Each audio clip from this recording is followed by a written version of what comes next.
சொல்றதுதான் இந்த கஞ்சி களி கூழ் எல்லாம் குடிக்க கூடாது. அது நீங்க சத்து மாவா இருக்கட்டும் இல்ல நவதானிய கஞ்சியா இருக்கட்டும் எதுவுமே கஞ்சி களி கூழா குடிக்க கூடாது.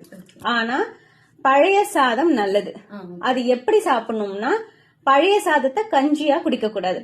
அது நம்ம ஃபெர்மெண்ட் ஆகுது இல்லைங்களா, அந்த சாதத்தை பிழிஞ்சு அது சாதமா சாப்பிடலாம்.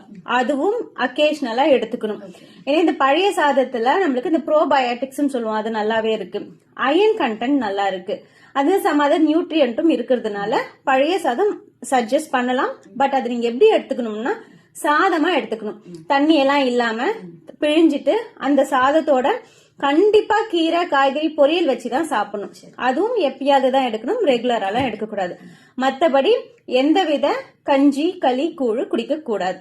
என்னைக்காவது ஒரு நாள் வேற ஆப்ஷன் இல்ல, இன்னைக்கு நான் பழுதுதான் சாப்பிட போறேன்னா அது சாதமா தான் சாப்பிடணுமே தவிர நல்லா கரைச்சி கஞ்சி எல்லாம் குடிச்சிங்கன்னா உங்களோட சுகர் லெவல் இன்க்ரீஸ் ஆகும். ரொம்ப நம்ம உடம்புக்கு கெடுதி.